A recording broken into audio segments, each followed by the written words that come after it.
परदेशात आलेल्या महिलांनी काय एक्सपेक्ट करावं? इकडे आल्यानंतर आपल्याला काय फेस करावं लागणार आहे? किंवा इथे काय एक्सपेक्टेड आहे? ठीक आहे, मला ह्या गोष्टी आवश्यक आहेत, आल्या पाहिजेत, स्वतःला प्रिपेअर करायला पाहिजे. परदेशात आलेल्या महिलांनी काय एक्सपेक्ट करावं आल्यानंतर परदेशात? हे अतिशय महत्त्वाचा विषय आहे. कारण बऱ्याच महिलांना माहिती नसतं, की आपण तिकडे जाणार आहोत. ह्याचा आनंद तर असतो घरच्यांना पण, त्या मुलीला सुद्धा. पण इकडे आल्यानंतर आपल्याला काय फेस करावं लागणार आहे? किंवा इथे काय एक्सपेक्टेड आहे? किंवा इकडे काय होतं? ह्या सगळ्या गोष्टींची चर्चा करणे पण तितकीच गरजेची वाटते मला. पहिली गोष्ट म्हणजे आपल्याला स्वतःला प्रिपेअर करायला पाहिजे. कोणतीही महिला तिकडून इकडे येताना, की अ, पहिली गोष्ट म्हणजे एक मनामध्ये एक गोष्ट घेऊन चालायची, की मला ह्या गोष्टी आवश्यक आहेत, आल्या पाहिजेत आणि त्याच्यामुळे मला तिथे एक स्टेबिलिटी मिळू शकते. तर पहिली गोष्ट म्हणजे लँग्वेज. कारण तुमच्याकडे जर लँग्वेज नसेल, कारण महिला इथे आलेल्या आहेत, मी पाहिलेल्या आहेत आणि ज्यांना इकडची इंग्लिश बोलता येत नाही आणि तुम्ही इंग्लिशच नाही, तुम्ही जर दुसऱ्या जर्मनीमध्ये गेलात किंवा स्पेनमध्ये गेलात, तर त्या वेगवेगळ्या ठिकाणी वेगवेगळ्या लँग्वेजेस वापरल्या जातात. तर तुम्हाला कोणती इंग्लिश कमीत कमी आलीच पाहिजे. कारण माझ्याकडे अशाही केसेस आलेले आहेत, की जे पंजाबचे आहेत. तर त्यांना म्हणजे पंजाबी बोलता येतं, पण हिंदी बोलता येत नाही. तर आता इंग्लिश तर लांबचीच गोष्ट आहे. तर अशा म्हणजे एक तर त्यांना हिंदी समजतं, पण हिंदी बोलता येत नाही. आणि असे काही गुजरातचे पण लोक आहेत, पोर्तुगीज नॅशनॅलिटीचे, जे दमण दीववरून आले, ते त्यांची गुजराती एकदमच वेगळी आहे. त्याच्यामुळे आपल्याला जरी समजत असली तरी म्हणजे आमच्यासारख्या लोकांना सुद्धा ती कठीण जाते. जरी मला गुजराती येत असलं तरी पण मला ती कठीण जाते त्यांची गुजराती समजायला. तर अशा वेळेला महिला जेव्हा इथे, तेव्हा त्यांनी पहिली गोष्ट म्हणजे इंग्रजी कमीत कमी तुटपुंज म्हणजे कामापुरतं तरी आलं पाहिजे. पोलिसला बोलवल्यानंतर कंप्लेंट करता आली पाहिजे. तेवढं तरी इंग्रजी यायला हवं. दुसरी गोष्ट, इकडचं जेवण आपण जे एक्सपेक्ट करतो इंडियामध्ये, तशा प्रकारचं जेवण इथे मिळत नाही आणि इथे बनवण्यासाठी एथनिक फूड, आपल्याला इन्ग्रेडियंट्स जे पाहिजे ते सगळ्या एरियाजमध्ये उपलब्ध नसतात. तर त्याच्यानी मानसिक त्रास होऊ शकतो. कारण जेवण हे माणसाची पहिली गरज आहे आणि ते जर तुम्हाला चांगलं मिळत नसेल, तुम्हीच बनवता, पण तुमच्याकडे इन्ग्रेडियंट्स नसल्यामुळे तुम्हाला ते छान बनवता येत नाही. आणि आपल्याला भारतामध्ये कसं आहे, जरा चविष्ट, चटपटीत असं खाण्याची सवय असते. त्याच्यानंतर इकडचं कल्चर वेगळं आहे. तुम्हाला सोशल स्किल्स यायला हवे. तुम्हाला बाहेरच्या लोकांशी कसं वागायचं, कसं बोलायचं, इकडचे रिमार्क्स कोणते असतात, कोणत्या गोष्टींनी एखाद्या व्यक्तीला वाईट वाटू शकतं, ह्या सगळ्या गोष्टी तुम्हाला माहिती असायला पाहिजे. कारण तुमच्या घरी जेव्हा पाहुणे वगैरे येतात, तेव्हा तुम्ही काय कॉमेंट्स पास करता. कारण तुमच्याकडे येणारे काही सगळे भारतीयच नसतील, तुमच्याकडे दुसरी पण लोक असतील, दुसऱ्या कंट्रीजची लोक असतील. तर त्यावेळेला आपल्याला कॉमेंट्स पास करताना आपण काय प्रिकॉशन्स घेतले पाहिजे आणि त्याची थोडीशी जुजबी माहिती असणं गरजेचं आहे, असं मला वाटतं. त्याच्यानंतर लाईफस्टाईल इकडची फार वेगळी आहे. इकडे आपल्याकडे जसं भारतामध्ये आपल्याला मदत मिळते कोणत्याही गोष्टीची, की कोणतेही काम करण्यासाठी आपल्याला मदत मिळते, इकडे तशी मदत मिळत नाही. त्याला कारण असं, की इकडे तुमच्या कामाला फार महत्त्व आहे. तर त्याच्यामुळे तुमचे जे पैसे जे आहेत, ते तुम्ही जे काम तुम्हाला मदत करायला आलेल्या व्यक्तीला सुद्धा तुम्हाला हाय वेजेस द्यायला लागतो. आणि तो एक भाग आहे, की आपल्या देशामध्ये आपण काही तसं बॉदर करत नाही. उलट मला तर वाटतं ते अतिशय चुकीचं आहे, की आपण आपल्या घरामध्ये जे मदतनीस असतात, त्यांना आपण कमीत कमी देतो. तर हे इतकं चुकीचं आहे, की कमीत कमी जे परदेशात राहून गेलेले आहेत, त्यांना तरी हे कळलं पाहिजे, की हे चुकीचं आहे. हा एक मुद्दा डोमेस्टिक अब्यूज पासून वेगळा आहे, पण हे माहिती असायला पाहिजे, की आपण हे करू शकत नाही इथे आल्यानंतर. त्याच्यानंतर त्याच्यामुळे होम सिकनेस पण असतो आपल्याला इकडे आल्यानंतर. नवीन देश आहे, इकडचं क्लायमेट पण तसं असतं, की कधी कधी खूपच थंडी असते आणि ती सहन होत नाही. त्याच्यामुळे सोशलायझेशन कमी होतं, बाहेर जाणं येणं कमी होतं. मग हाय कॉस्ट ऑफ लिव्हिंग तर आहेच इकडे आणि लॉंग आवर्स ऑफ वर्क, तुम्हाला जास्त वेळ काम करावं लागतं. सगळ्याच क्षेत्रात आहे असं नाही मी म्हणत, पण काही काही वेळेला तुम्हाला ते करावं लागतं. आणि नोकरी मिळणं सोपं नसतं. पण महिला जर शिकलेली नसली, तिच्याकडे दुसरे स्किल्स नसले, तिच्याकडे कोणतं मिळताना त्रास होतो. तर ह्या गोष्टी आपल्याला लक्षात घेतल्या पाहिजेत.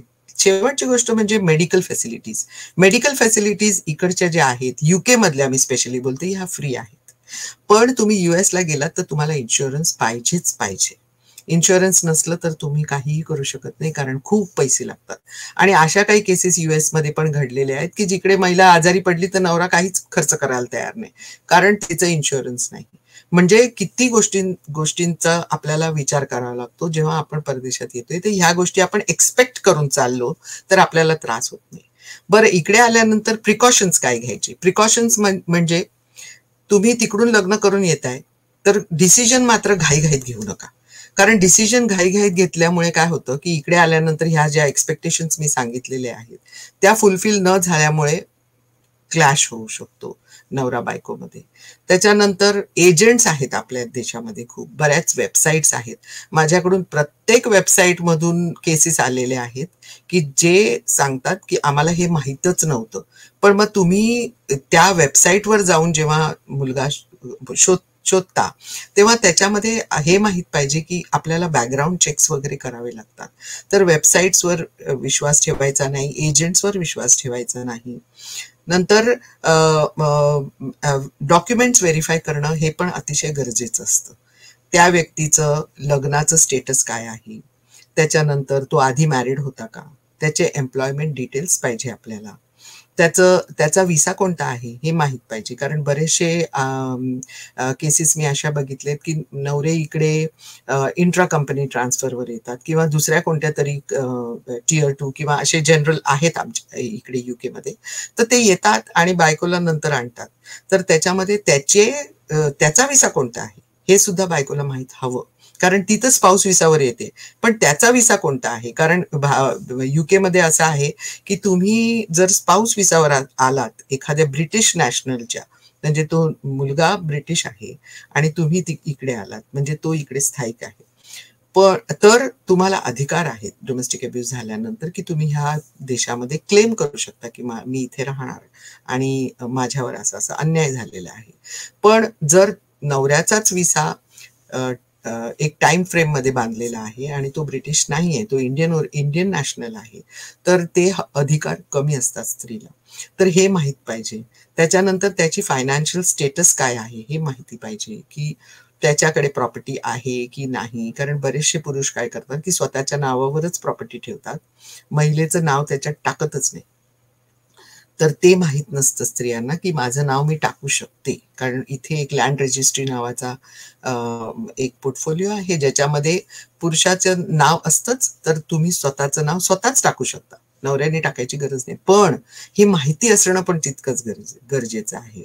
मग मी फॅमिली बॅकग्राऊंडचं महत्वाचं सांगेन की त्या व्यक्तीचं फॅमिली बॅकग्राऊंड काय आहे हे आपल्याला माहीतच पाहिजे. त्याच्यानंतर US मध्ये एक सोशल सिक्युरिटी नंबर असतो, तो नंबर स्त्रीला माहिती पाहिजे.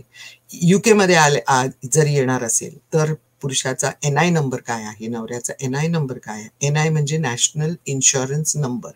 त्याच्यामधून आपल्याला पूर्ण बॅकग्राऊंड त्या व्यक्तीची मिळू शकते. म्हणजे आपण विचारू शकतो की ह्या व्यक्तीने असं असं मला फसवलंय, त्याचा हा NI नंबर आहे किंवा त्याचा हा सोशल सिक्युरिटी नंबर आहे.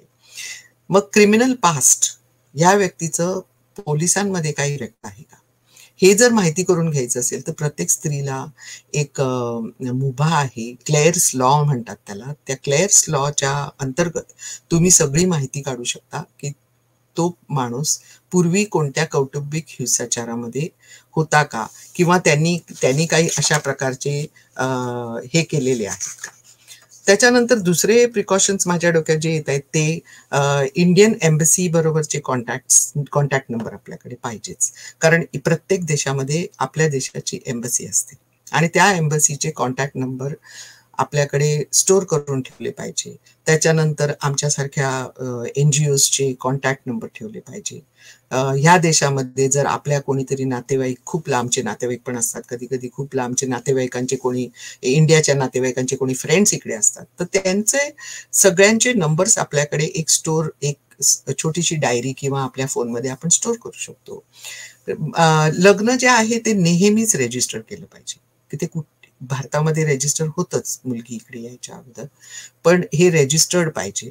त्याच्यानंतर विसा आपल्याकडे प्रॉपर पाहिजे. म्हणजे तो कधी कधी काय होतं, मुलं लग्न करतात धार्मिक पद्धतीने भारतात, आणि मुलीला सांगतात की तुला मी व्हिजिटर विसावर बोलवतो किंवा स्टुडंट विसावर बोलवतो, आणि मुलगी इकडे त्या विसावर येते.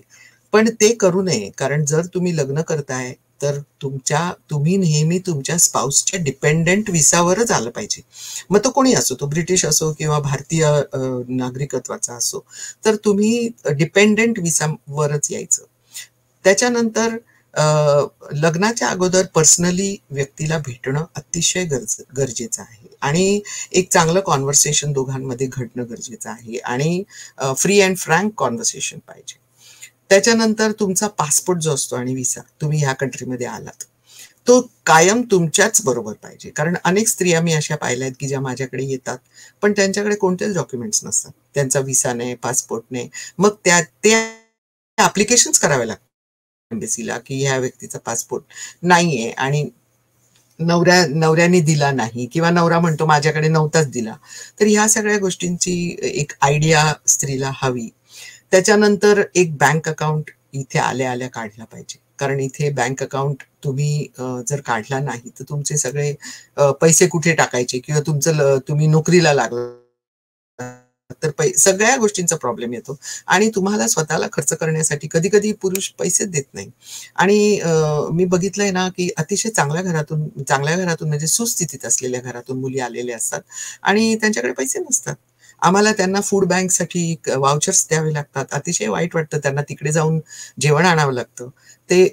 आणि अशा प्रकारचे दिवस त्या काढतात, कारण त्यांना त्यांचा अधिकार हवा असतो या देशामध्ये, आणि त्यांना घरी जाण्यापासून पण त्यांना प्रॉब्लेम्स असतात, कारण घरचे काय म्हणतील, तुझीच चूक आहे का, वगैरे वगैरे. आपल्या ज्या गोष्टी आहेत कल्चरल, त्या गोष्टी त्यांना फेस करायच्या नसतात, म्हणून त्या शक्यतो जाण्यापासून थांबतात. त्यांच्याकडे कधी कधी प्रोफेशनल स्किल्स नसतात काही महिलांकडे, कधी कधी काही महिलांकडे सोशल स्किल्स नसतात, त्याच्यानेही प्रॉब्लेम्स होऊ शकतात. आणि माझं तर म्हणणं असं आहे की प्रत्येक मुलीनी आपापल्या कुटुंबाशी सतत टचमध्ये राहावं. कुटुंब आणि मित्रमैत्रिणी, परदेशात असलेल्या मुलींनी आपल्या आपल्या देशातले फ्रेंड्स आणि फॅमिली, आणि इकडे असले जर लांबचे असले तरी सुद्धा त्यांच्याबरोबर सुद्धा कॉन्टॅक्टमध्ये राहायला हवं. कारण माझ्याकडे आलेल्या काही केसेस असतात की ज्यांना आम्हाला 2-3 दिवस लागणार असेल की त्यांना सगळ्या ऍडवाइस देऊन त्यांना प्रॉपरली सेटल करणं. पण त्याच्यासाठी जो मधला काळ असतो ना, त्या काळामध्ये तुम्हाला जर राहायचं असेल किंवा तुम्हाला कोणाला कॉन्टॅक्ट करायचा असेल, तर आम्ही त्यांना सांगतो की do you have any friend or a far off relative in this country where you can live for 2 days or 2 nights. तर ते नाही म्हणतात. म्हणजे अगदीच घराबाहेरच जर काढलं तर मग जाणार कुठे? पोलीस तर तुम्हाला घेऊन जातील, पोलीस तुम्हाला एखाद दिवशी इमर्जन्सी अकॉमोडेशन मध्ये ठेवतील, पण त्याच्यानंतर जर तुमचा विसा प्रॉपर नसेल तर तुम्हाला तुमची सोय करावी लागते, आणि तेव्हा खूपच अडचणी येतात. तर हे कॉन्टॅक्ट्स जे आहेत ते अतिशय महत्वाचे आहेत, आणि ते आपल्याला जपून ठेवले पाहिजे, आणि डोक्यात हे ठेवलं पाहिजे की माझ्याकडे ह्या सगळ्या गोष्टी माझ्याकडे हव्यातच जेव्हा मी जाईन तेव्हा.